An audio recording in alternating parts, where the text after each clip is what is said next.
Virus COVID-19. Sudah bersama kami ada dokter hewan Indro Cahyono yang juga telah meneliti virus selama 20 tahun. Selamat siang Dokter Indro Cahyono.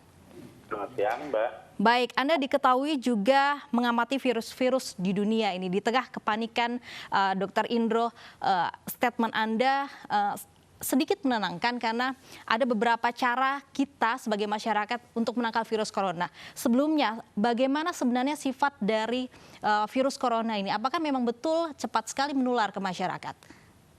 Oke, kalau kita mau berbicara mengenai virus ini, maka kita harus tahu kelebihan dan kelemahannya. Jadi kelemahannya adalah virus ini sangat mudah dihancurkan oleh berbagai macam pelarut lemak, termasuk sabun, termasuk semua peralatan rumah tangga bisa dipakai untuk menghancurkan virusnya. Sementara kelebihannya adalah virus ini sangat mudah untuk menyebar dan juga menular antar manusia. Tapi permasalahannya adalah virus ini jika menular dari satu manusia ke manusia lain, belum tentu menimbulkan kematian. COVID-19 tidak berhubungan dengan kematian. Baik, tapi pemerintah ini dokter mengumumkan sudah ada 1.155 kasus dan ini ada angka kematian yang memang cukup tinggi sebenarnya. Dari angka kesembuhan ada 102 yang meninggal, 59 yang sembuh. Bagaimana Anda mengamatinya? Oke, sekarang kalau kita melihat dari sebaran virus, kita melihat dari sifat alami virus. Pada saat virus ini menyebar, maka tidak akan ada satu manusia pun yang bisa menghentikannya. Berarti apa? Potensi kita semua sebagai manusia yang ada di seluruh bumi, kita punya kesempatan yang sama untuk terinfeksi virus ini. Nah, permasalahannya adalah kita harus melihat ke fakta bahwa sebagian besar orang yang terinfeksi virus ini, mereka bisa sembuh kemudian selamat. Nah, kita harus melihat juga mengenai data-data. Semakin tinggi data korban yang meninggal, itu juga selalu diikuti dengan semakin tingginya jumlah manusia yang terpapar. Dan itu nanti akan bisa dilihat bahwa sebenarnya yang meninggal itu sebagian besar berada di dalam kelompok dengan resiko tinggi. Berarti apa? Berarti ada misalnya orang yang punya gangguan untuk memproduksi antibodi dari dalam tubuhnya sendiri. Bisa jadi karena usia, bisa jadi karena komplikasi penyakit, bisa jadi karena gangguan pernafasan bawaan. Sementara buat manusia yang normal, yang mampu mengeluarkan antibodinya, maka dia akan mengalami kesembuhan meskipun jadi positif. Jadi status positif coronavirus itu sifatnya tidak tetap.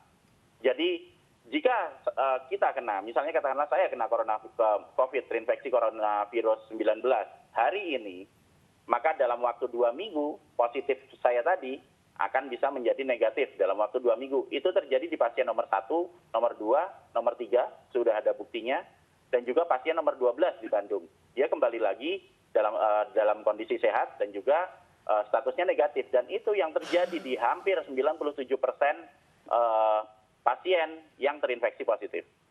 Baik, artinya memang sedikit banyak begitu ini sama persis dengan virus yang menyerang seperti flu biasa dan ini akan sembuh dengan antibodi dalam tubuh kita begitu. Cara yang paling tepat untuk menangkal virus ini seperti apa, dokter? Nah, jika kita mau berbicara virus, maka kita harus melihat lokasi virus itu di luar tubuh dan di dalam tubuh. Di luar tubuh kita tahu bahwa virus ini akan sangat mudah hancur terkena oleh berbagai macam pelarut lemak yang sebenarnya kita gunakan sehari-hari. Jadi jika kita lebih sering melakukan pola hidup bersih dan juga sering membersihkan diri, sering mencuci baju, maka sebaran virus di lapangan akan berkurang. Itu pertama. Terus kedua, di luar tubuh kita juga harus melihat mengenai masalah iklim yang ada di Indonesia. Yang ini agak berbeda dengan Italia atau USA. Di iklim di Indonesia itu 26 sampai 30 derajat. Virus itu hanya akan ada di udara selama maksimal 3 menit pada suhu 20 sampai 25 derajat. Sehingga jika di suhu kita di 26 sampai 30 derajat pas pada saat siang-siang, virus itu tidak akan mampu bertahan lebih dari 1 menit. Ini tidak bisa dibandingkan dengan Italia. Italia suhunya 6 derajat, sementara virus ini bisa bertahan selama 3 jam di lingkungan pada suhu 10 sampai 15 derajat. Sementara di New York kemarin 10 sampai 12 derajat, di Italia 6 derajat. Itu sebabnya korban di dua negara itu lebih banyak karena begitu mereka keluar mereka akan terekspos. Sementara di tempat kita masih dilindungi oleh sinar matahari dan oleh suhu. Itu yang di luar tubuh. Sementara yang di dalam tubuh, kita harus tahu bahwa virus hanya bisa dinetralkan oleh antibodi dari dalam tubuh kita sendiri. Dan antibodi itu akan diproduksi oleh tubuh kita pada saat infeksi pertama itu selama 7 hari sesudah paparan awal. Jadi kalau kena sekarang maka kita akan dapat antibodi 7 hari sudah itu. Di hari ke-14 antibodi kita akan sangat banyak sehingga akan menetralkan virusnya. Itu yang terjadi kepada sebagian besar penderita positif coronavirus yang kemudian dia bisa kembali lagi dan juga bisa sehat lagi. Dan data mengenai coronavirus itu akan disimpan di dalam sel memori dari dalam tubuh kita dan itu bisa bertahan sampai 30 tahun lebih. Sehingga jika kita terkena lagi, maka data dari sel memori tubuh kita akan langsung mengeluarkan antibodi tidak dalam 7 hari tapi dalam waktu 1 sampai 2 hari, maka kita akan sembuh. Dan itu yang terjadi pada sebagian besar kasus-kasus menderita coronavirus yang positif. Gitu. Baik, ini kasus ini membuat kekhawatiran begitu semua pihak termasuk beberapa perangkat begitu pemerintah juga akhirnya membatasi keluar masuk dari warganya. Dokter, perlu tidak negara kita melakukan lockdown? Sekarang pertanyaannya, dari mana sumber kebijakan untuk melakukan lockdown? Itu ada karena kita melihat keganasan virusnya kan. Kita dapat informasi bahwa virusnya ini ganas, pasti membunuh, sehingga takut nyebar, kemudian kita lakukan lockdown. Sekarang pertanyaannya, jika virus ini saya ubah namanya, bukan COVID-19, jadi flu biasa, apakah kita akan melakukan lockdown? Apakah kita yakin bahwa kita semua baru terkena COVID di bulan Maret sesudah ditemukan kasus pertama?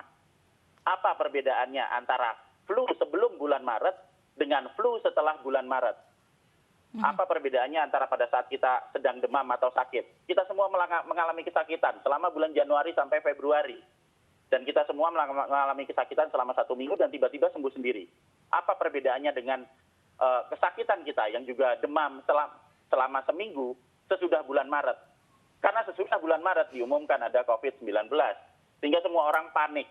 Permasalahan wabah ini bukan di permasalahan virusnya lagi, tapi sudah melebar ke kepanikan. Kepanikan akan berlanjut menjadi stres, akan menjadi histeria, dan akan menjadi mass histeria. Sehingga apa yang terjadi? Maka akan dilakukan kebijakan untuk lockdown. Menurut saya, kalau kita mau menangani virus ini, kembali ke sifat virusnya ini sendiri, teliti virusnya, ada banyak ribuan ilmuwan yang ada di sini yang bisa meneliti virusnya. Kembali ke virusnya, teliti virusnya, kita kalahkan virusnya, dan kita bisa melakukan kok sama persis seperti yang dilakukan di Wuhan itu, sehingga mereka wabahnya selesai.